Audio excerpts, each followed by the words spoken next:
Sure. Don Kihlstrom, Tim Large, Present. Mindy Prosky is out of town, Carleen Cox, Present. Nathan Page. We're hoping he'll come in soon. Andrew Rathbun Present. and Council Liaison Vanessa Huckabee, not here.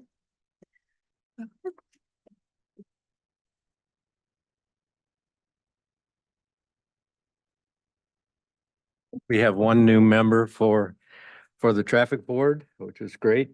Andrew Ruthbun, and Andrew, would you please tell us a little bit about yourself and welcome. Thank you. Yeah, my name is Andrew Rathbun. I was born in Northern Idaho and spent the first half of my life there, the second half of my life in the Seattle area. I've been in Oregon now for about 5 years. Currently, I work for Northwest Housing Alternatives as a housing case manager. So I've been doing social work for about 4 years now. I am in school to be a civil engineer. So I'm doing that. I live here in Gladstone with my wife, our 12-year-old daughter, and our 13-day-old son. Thank you. Yeah. Yeah, and that's it. That's me. Okay, well, welcome, and we look forward to working with you. Thank you.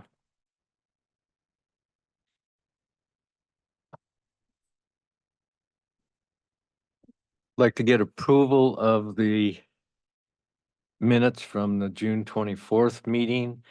I did note one error in item number 7, be a correction as to my position.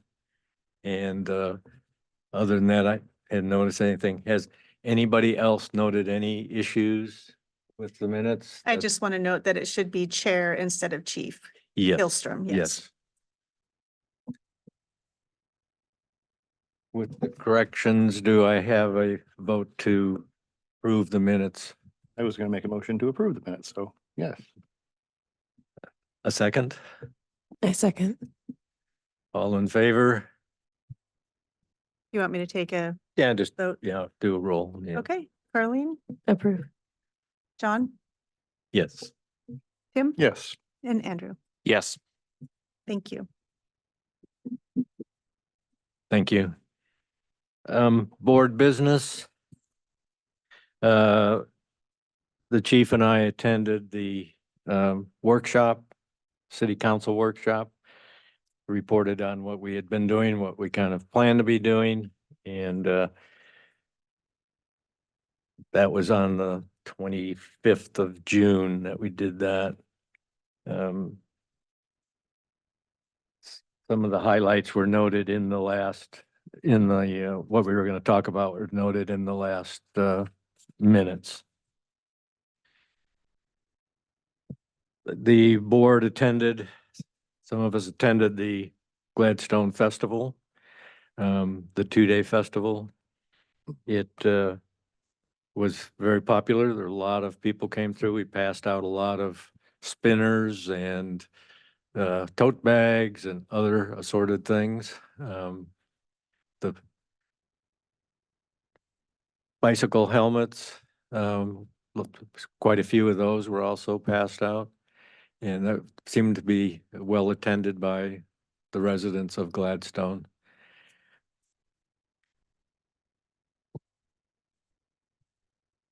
In the last meeting, we've also talked about the speed trailer, which is back up and running.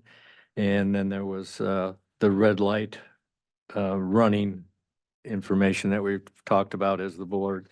And Tim and the chief have information on that they would probably like to present.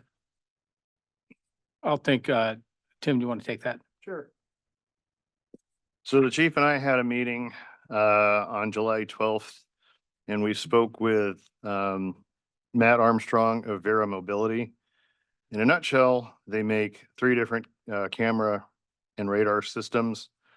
One is a fixed pole mounted system. one is a mobile van, and one is basically a big stainless steel box that can be moved to any intersection where it's deemed necessary. The chief gave recommendations for Arlington and 99 and at 82nd and Oatfield. There are certainly with mobile cabinets, the ability to move that to wherever it's most effective. If we decide to move forward with it, a representative from Vera Mobility will come out and do a site survey to verify that the locations that we're thinking of using them are adequately set up. There's a bunch of stuff in the packet I printed out, but basically they deliver and maintain all three systems. They do all firmware updates, all defective or damaged parts. They replace it on their dime. They get a violation and it occurs. They take, I think, 3 pictures before the violation, and I think it's a few seconds after the violation. So they record violations. Those would be sent to Gladstone Police Department for the officers to review. Any that the officers verified, Vera Mobility would then mail in or mail out rather the violation citation. They'll have an online platform, so any violations can either be paid to Vera Mobility, which they would then forward to the city of Gladstone, or they would be able to request a court hearing and send that also on to the city of Gladstone. Each cabinet is $8,500 a month. And that's from day of install for as long as we have the cabinets. Essentially what Matt said was, if that's something we want to do, then a speed test has to be done at intersections where it seems prudent to install them. And so I'll turn that over to the chief for his take. Yeah, when looking at that, so I think you were talking two different systems, because we're talking about one photo red light, and then we'd also talked about speed. One of the issues that we're facing is $8,500 per box, and that's one direction. So in order to get both directions, you need to double that cost. Now, would it be cost effective to do that? The idea behind our strategy of traffic enforcement, as you'll hear later, is we don't want to punish our community, but we want our community to obey the law at the same time. So how do we accomplish that? When you talk about tolling, when you talk about, which is off the table right now, when you talk about other issues of pass-throughs and cut-throughs, you know, those become bigger issues. Now, we all know people get off 205 and use Arlington, maybe use Dartmouth, maybe use Glen Echo, Gloucester, and Hereford as pass-throughs, because those go from Oatfield and 205 all the way down to McLaughlin. So then it's, where do you put these? And then again, is it cost effective to do it? So we have to weigh that out. We haven't got a traffic study out yet. So we want to do a speed study. We've got we can put hidden devices up that would track speed, get you the percentile, no different than we use with our speed trailer, no different than we put up on Hereford or Gloucester before. So some more research needs to be done on whether this would actually be cost effective. So when you look at $17,000, $18,000 a month, that's significant. That's significant. And the police department can't absorb that budget, those costs. So we want to make sure, one, that this is that's going to work for us. And two, is this really a need? And can we have other ways to get that done, which we're trying to accomplish right now. When you're talking about the intersection of Arlington and 99, very difficult to police, very big intersection. It's going to take multiple officers at any one time, require likely overtime based on the number of cars we have and shift, number of officers we have out per shift. And it might be a joint effort too. I was gonna say, because 99 is an ODOT road. Right, but it's still within the city of Gladstone, so we enforce those. So any improvements to to the street have to go through ODOT. So though, that's kind of the difference, is we'll still enforce the laws, it still goes through our municipal court. However, we would have to focus missions on that intersection. Not to say we can't do that, say we won't do that, that's what we get ODOT grant money for, right? For that overtime, especially stoplight violations. And we can partner with Oregon City, Westland, the Sheriff's Office, and Gladstone PD, run missions. Each jurisdiction will send officers into that jurisdiction to help them, and they, in return, they would do the same for us. We just see multiple different agencies within our jurisdiction. So that's another way of accomplishing that. Yeah, I'm glad you pointed out the two cabinets. I forgot to type that in.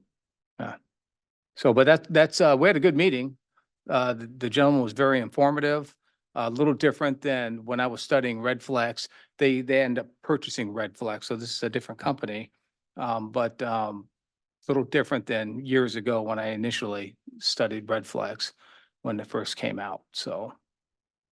Yeah, and he made it sound very point and shoot. Just Yes. pick an intersection and they'll take care of everything else. Yeah, I mean, cameras galore, but it costs money. Mhm.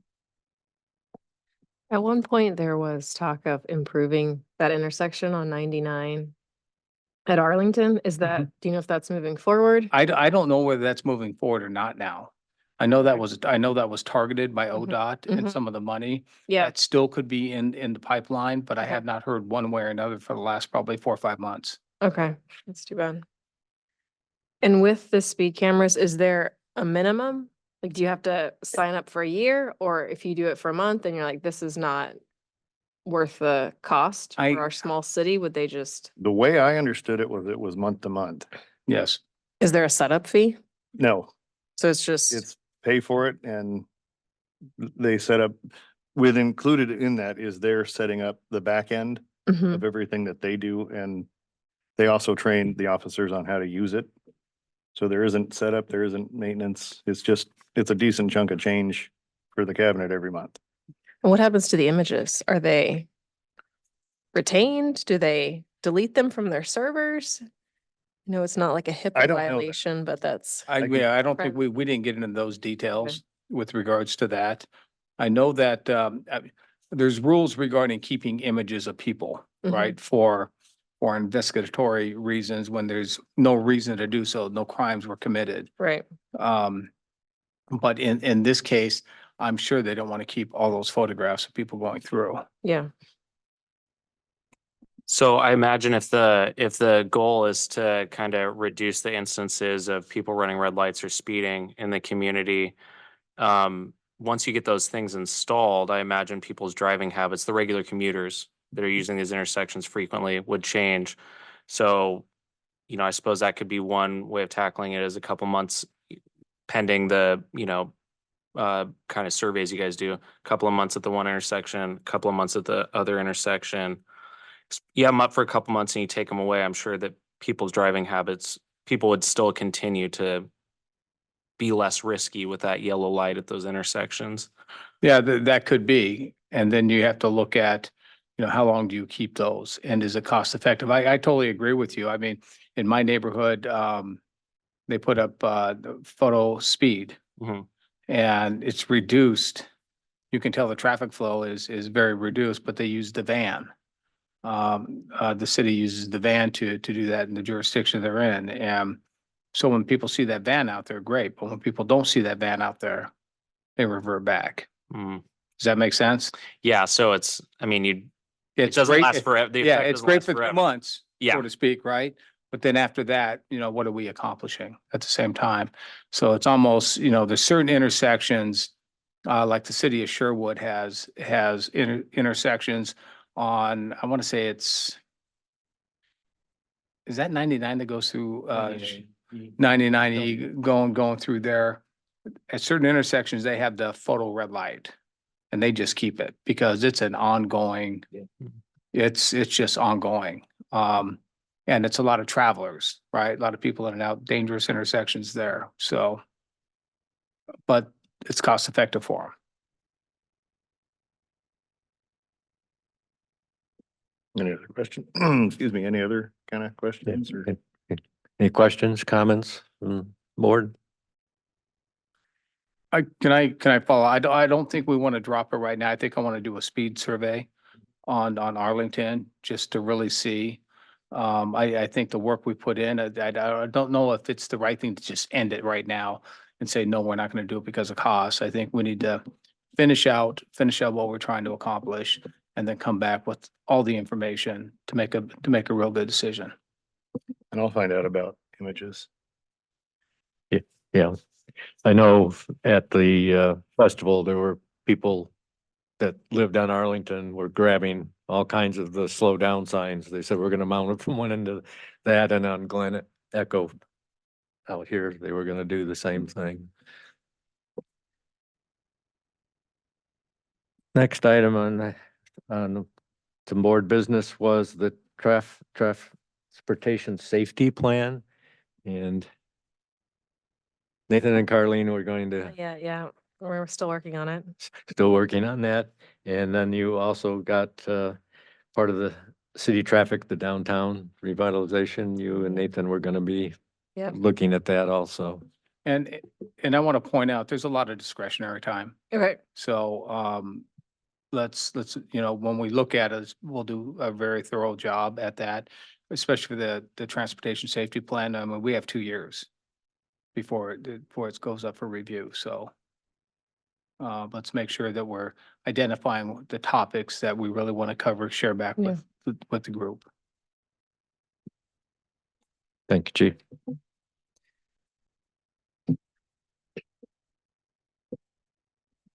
Any other items before we go into the roundtable? Any reports from members of the board? Roundtable? Nothing for me. Thank you. I already did mine. Tim, you've done yours? Yeah, I'm still kind of new here, so nothing for me. Yeah. Do you have anything that you've noted that would, that you've come here for interest? What brings your focus of interest to the traffic board?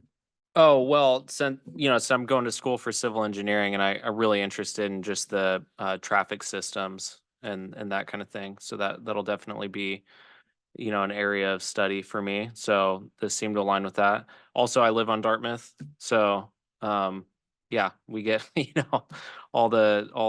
some people just fly by. Lots of ambulances and as well flying by. So yeah, just kind of curious what how the city is kind of reviewing and addressing safety stuff.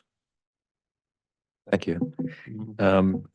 In regards to Dartmouth, the chief and the Public Works have been looking at striping changes to that street to kind of make the street appear narrower to slow traffic East down. Dartmouth. East Dartmouth. Yeah, I'm on East. Yeah. Yeah, I saw that in the previous minutes about the striping. So that's white stripes on the side to make it feel tighter, or what do you mean by striping? Yeah, so the idea is to shrink that street. As we knew, the train used to come roll down that, at one point, but so it's extremely wide. So if you shrink it, you put parking lanes on both sides, you put bike lanes on both sides, and then your mandatory distance for each lane one way. I mean, two different, two directions, it fits. And so you shrink it, and which ideally, in theory, slows people down. Does that make sense? Yeah, it does, because when you're on it, I mean, it's just a natural feeling of this is a bigger road. It feels like a 35 mile an hour road. Right. So yeah, that does make sense. So that's the intent behind that. Got it. Yeah, that's good. I like that. Thank you, Chief. Bet. I have my usual list. I noticed that after they did the slurry seal by Wenton School, that they put big school sign, white letters on the street. I don't see it anywhere else.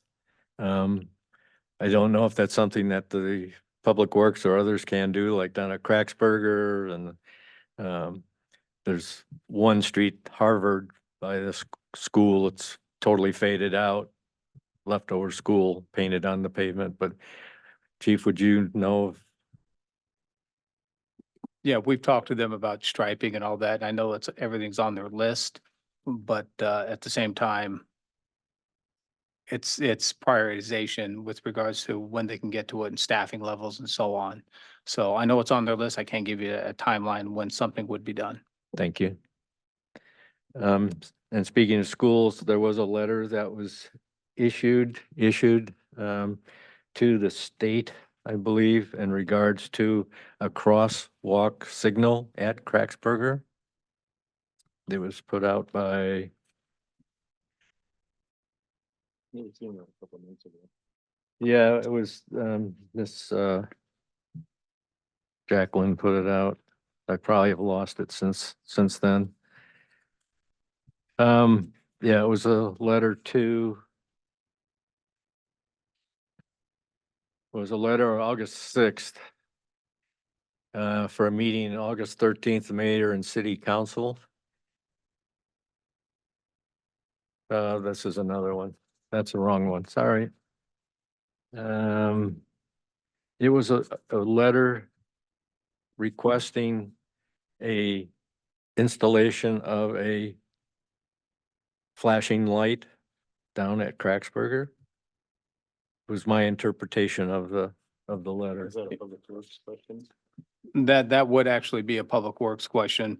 While at the same time, I believe you're talking about the one by the nature park where there was a flashing light put in there for crossing and a Well, crosswalk. that one's done. Now, this was brand new letter and I have misplaced it coming here. I will, I don't have the answer to that one. Yeah.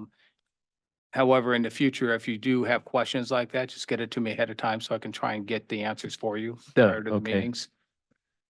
yeah. I was gonna ask, I noticed in the last report I read, a lot of activity, police, at High Rocks. And there was a lot of incidents at High Rocks. Are there incidents relating to traffic and parking? I didn't really see anything that directly related to usage of the road, or is, Yeah, so one of the strategies on dealing with some of the issues at High Rock, because we know that a majority of the people, and I literally will say this, majority of the people attending High Rock in the evening times, especially when it's hot, are not Gladstoneans. They come from all over the county and the Portland metropolitan area to come to High Rocks to have fun and carry on. We enforce on our side very much. We've been down on the rocks enforcing that. But a lot of people, what we found, are crossing the pedestrian bridge because there's no parking on the Oregon City side. They will park on Gladstone side, go across the pedestrian bridge, go down to the rocks down there where it might not be as enforceable. We've had to bring in extra park patrol to be there. We've had to run missions up there specifically. And one of the strategies that we used is traffic. And so a lot of lights are going on, meaning police car lights for traffic stops, but mostly parking. And we're enforcing parking heavily there. A lot of the businesses are getting tired of people parking in their lots, and so they're actually having tow trucks yeah, I've stage seen a lot of tow. and towing them out of their lots. And they already have signage saying if you park here, you're gonna be towed. Authorized vehicles only, and next thing you know, you see tow trucks just going out with cars hooked up. So that is one of the strategies we've used with regards to trying to control that environment along with high visibility. Yeah, I've seen a lot of tow trucks. The repaving and done, Oatfield and Webster Signal is now back in proper timing operation. People are happy about that. I noticed in the accident reports at 5 PM, there's a big spike. Is there any, is there any correlation to, other than it's time to get home and get out of my way? What are you looking It was, your report, it would be page, well, it's number of accidents by time of day. And it shows 4 to 5, just it spikes right at 5 o'clock. It's not a major number of accidents at 6, but it still stands out. You know what, with that few, I couldn't tell you. I mean, it is rush hour. Yeah, But it's very hard with the limited data points to try and evaluate, yeah, come up with legitimate reasons. I mean, there's hit and runs yeah, that occur and so on. So, Yeah. and those are all included. yeah. Hit and runs are consistent year to year so far. And then you had the age spike at 16 to 26-year-olds. So, yeah.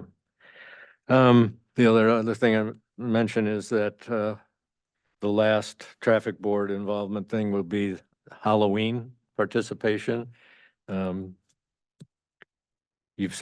Christie said she's got candy coming and, glow sticks.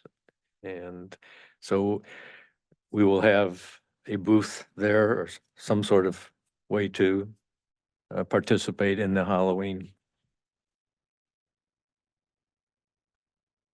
Any other member have anything after what I've gone over that they wish to bring up? Oh, I did have one question that I saw in the report. You all may have touched on this before, but the parking, the revenue from parking fines, is that just related to what you were talking about of enforcement at High Rocks, or is there, I think the year over year, it went from like nothing to. Yeah, there's a combination of High Rocks, Meldrum Bar, and other areas of the city. So it's citywide.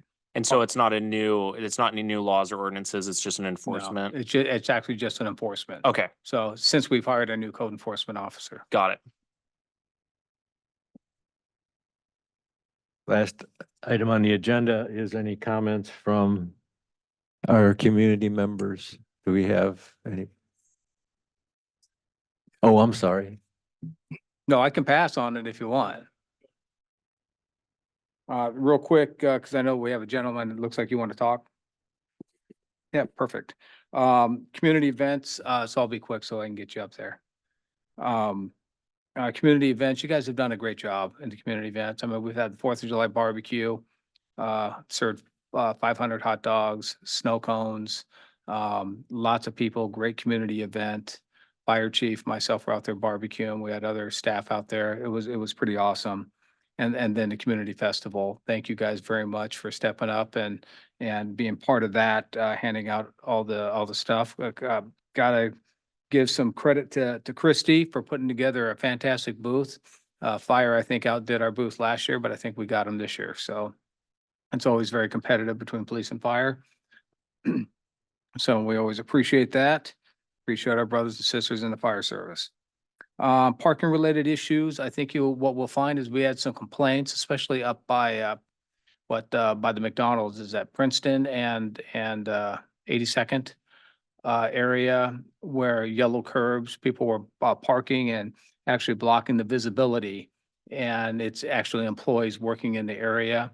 So we spoke with those employees and, tried to work with them, not actually finding them and issuing them tickets, but we actually had Public Works go out and paint yellow curbs. So you start seeing a lot more yellow curbs for better visibility. They did the same on River Road and bike lanes on Oakfield. So those are completed. Safe Routes to School program. I know John Kilstrom, you brought this up, Safe Routes to School. I have a packet. I think we should probably send that out for a better understanding of what Safe Routes to School are, because a lot of people, it's really about walking and biking is the focus for kids going to and from school, and rolling, which is on the bus or something else, but safety is a big concern. And I know they looked at that. I know they looked at grants, and there's so much into it. And you really need to have a coordinator of almost a full-time staff to get that done, at least part-time for Gladstone to get that done. I want to send that out because there's maybe a lot of questions regarding what Safe Routes is about and what they do. So we'll send you guys information out, and we'll make sure that packet is included in these minutes too. So, now that I spoke about it, Gladstone monthly report, you have all those, and the Public Works, monthly report, you have that. Just, give you an update on just traffic stats, and I'm glad we finally have somebody in the audience I can share information with too. But, as you all know, traffic safety is one of the priorities for the police department and the city of Gladstone. There's many ways of doing that. We can go out and punish the community and everybody we stop, we can write tickets, or we can try and change behavior, which we do, and stop cars, make determinations, and use discretion on citations versus non-citations. Typically, I like to say we're 50-50, meaning if we stop 100 cars, 50 of them will probably get citations. Not all 100 get citations, not all 100 deserve them, right? They deserve to be stopped, warned, corrected, and move on. So in June this year, we made 375 stops, wrote 139 citations, and arrested two drunk drivers. In July, we made 488 stops, wrote 228 citations, and arrested 4 drunk drivers. Year-to-date traffic stops, 1,786. A citation, 734 with 17 DUI arrests. So we'll continue to pound that. A lot of this is good work done on the grant, ODOT grant money that we get for overtime. And that, when you see cities have traffic teams, that's awesome for those cities. We don't have a traffic team here, right? So what we use is ODOT grant money, and we get that, and that pays for the officers' overtime and allows them. So there's our traffic team. So we have our shift officers and those that come in on overtime and act as our traffic team. And we try and bring them in on the hours of which a majority of the speeding is going, and try and let the district cars handle the rest. And that's call dependent, right? So there's kind of an update on the stats, and I have nothing more unless you guys have questions. It will be interesting now with your full complement of officers, more stops, and to see if the numbers trend down a little bit. It'll be interesting to see. Well, it's going to be an ebb and flow. It always is. You know, summertime, things get hopping out there. A lot of people coming through town. I mean, we are in Gladstone, you know, McLaughlin, everybody passes through, right? But, you know, at the same time, you know, hot summer weather always brings out more people. When it starts getting colder, people start getting off the street in the evening time. So it's kind of an ebb and flow type thing, but they're still out there. Typically, anecdotally, I would say in the wintertime, we're seeing more DUI arrests. So for whatever reason, but. Thank you, Chief. Any comments or questions from the board for the chief? Okay. If not, then we have a guest. You can identify yourself and yes, sir. Okay, I'm Robert Copta. I represent Oak Ridge Homeowners Association, just south of Jennings, just above Oakfield. And I'm here to request consideration of some type of safety light coming north on Oakfield. Oak Ridge Drive and Oakfield, there's an incident on August 9th. Car was doing about 90. Most time they're drunk drivers. He went right through the neighbor's yard at the intersection, ended up hitting an oak tree dead on at like 90, it was described to me. How fast he was going, I don't truly know. Went through 40 yards of juniper, kind of like ground cover, didn't even phase it. And like 6-7 years ago, we saw a Cadillac crash head on into our neighborhood sign. Axle flew like 2 houses back, right up against the nature area there. So we're looking for some help just to see if something can be done. We've looked in the past at like striping on Oatfield, but apparently it creates a lot of noise. So we're looking for any help we can get to get some extreme like curve coming up. And the whole issue, I've talked to neighbors, I've been there 20 years, but I've talked to neighbors across the street on the low side of Oatfield who have said that this has happened for years, even before the neighborhood was there, where people would crash into that yard because there's a high spot when you're coming from the south. And it's usually late at night. I've been first on scene when motorcycles have crashed. I'm only second house above it, just south of Oak Ridge Drive and Oatfield intersection. And it was pretty bad. They shut down Oatfield about 25, 30 minutes to cut this guy out, and his engine was on his body almost. I didn't think it was that bad. I was one of the first on the scene, but just looking for some help in the future. This only happens about every 5 or 6 years. I've witnessed maybe 5 or 6 cars upside down in either my neighbors below me's property or just to the lower second house past on, I guess, the east side of Oatfield. To consider it north-south in that section. But looking for any help we can get to try and improve it. We had Chevron put on one of the light posts, but then somebody hit the light post coming down the street, drunk driver, just for safety in the area. Because it seems to be a constant issue. If somebody's drunk, they're going too fast, they come up over that hill, and it's an immediate left, they're going over a certain speed, they lose it. And luckily, I think some people passed away, but I wasn't in town about 6 years ago, but we had to replace our whole signage. There was a brick wall there. They missed it by about a foot here. I've got photos I can submit, and I apologize for not getting you guys stuff in advance. I was out of town since last Thursday, but just looking for any help we might be able to get to improve the safety northbound coming up on that intersection. Because, yeah, most of the time it's drunk drivers, but it's bad when it happens. Have you been in touch with Public Works at all? I have not. Maybe I was about 6, 7 years ago, but anything I can do, I'll be there, show up, and request that. I think what we can do is try and look at some sort of devices that can go out there, even if it's solar. And I'm not very familiar with the products I think you're talking about, but I think with a little bit of research, we can figure it out. Sure. I know what area and I know exactly what call you're talking about. Very familiar with that incident. I was briefed in the morning and it was a drunk driver.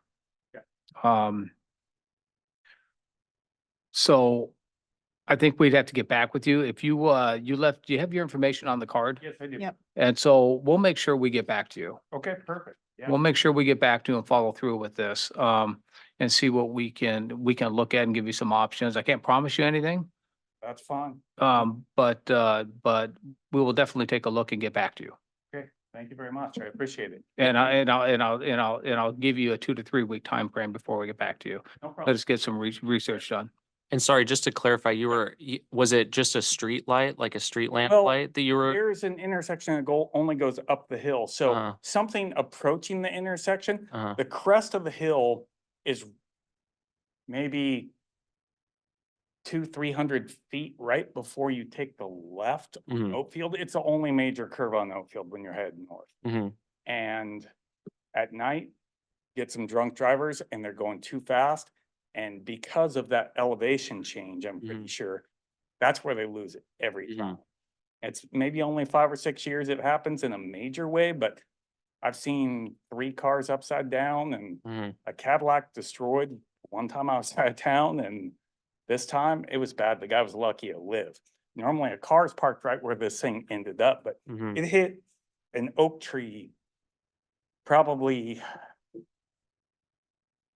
from here to there in diameter, and it has to be removed now. The damage is so bad. Oh, wow. He was moving, so Mhm. he's lucky to be alive if he did. I think he did, but it was pretty gnarly, and I have an image I can share if anybody wants to see it, but it was crazy being on site, at that particular evening.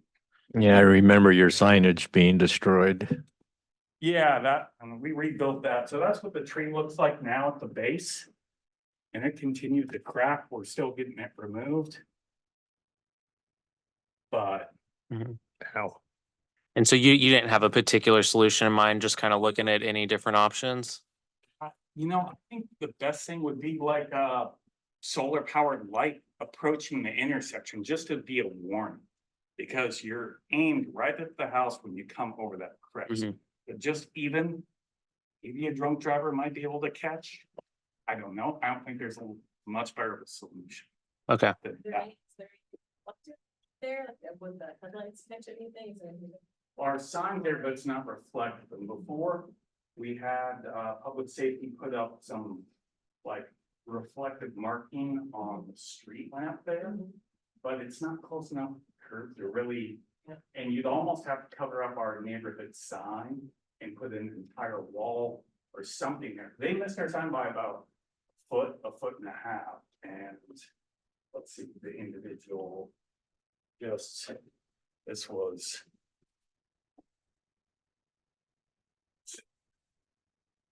Sorry, it's not, but that was, it was pretty bad. They had to cut the guy out of the car. So, and it shut down Oakfield for quite some time. Mhm. Now, it doesn't happen all the time, but just it's been a consistent incident every few years. And just to kind of give you an idea, that's what the hill looks like when you're looking south on Oakfield from that corner property. Mhm. And kind of see there's a ridge there.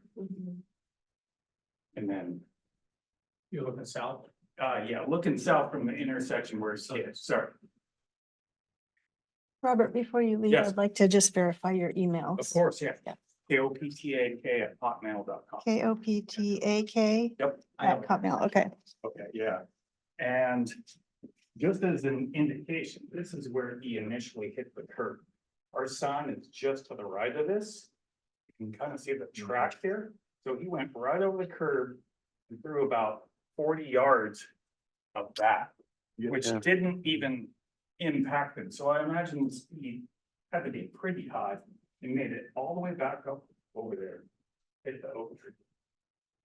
Not only my neighbor below me had the car, I'm only a second house up, so heard it ran down, but, just to let you know, so I've been involved in one or two of those, trying to rescue people and seen drunk motorcyclists hit little phone boxes down there on the street, and it's been bad a few times, so luckily most people have been okay, but And that's the problem, the drunk driving. yeah, That's really the root cause of of course. yes. what we're talking about, and that's a societal issue, but we'll see what we can do. We'll see, we'll get the research Yeah, in and get appreciate back to you. anything you can do. And in terms of the curb painting, my neighbors have issued some complaints, we have increasing numbers of vehicles in our neighborhoods. But can we request Public Works or something to paint around corners, turning up Oak Ridge Drive? There's a lot of cars parked, more cars on the street. Is that something we can request from Public Works to examine? Yeah, I'll actually take a look at that and send it to our code enforcement. Okay. And Christie, if you can just kind of jot that down. Yep. I And got you're you. talking about the curbs as you're going up. Up From Oak Oakville. Ridge Drive, separate, but Yeah. yes. And then there's one at the top that goes to, not Partridge Circle, but one of the ones at the top, I hear there's increased traffic difficulty getting in and out of neighborhoods. And yes, but when we put those there, people are gonna expect enforcement too, right? And so, Well- and ideally, you just obey the law. Right, That's the whole idea, right? right, yeah. So, okay. Thank you very much. Thank you, sir. Thank you, Robert. Any board member or chief, anybody have any further discussion on any issue? If not, we'll call for adjournment at 6:48. You're gonna want to make a motion. We make the motion to adjourn. Second. Yes. John, yes. Yes. I vote to adjourn.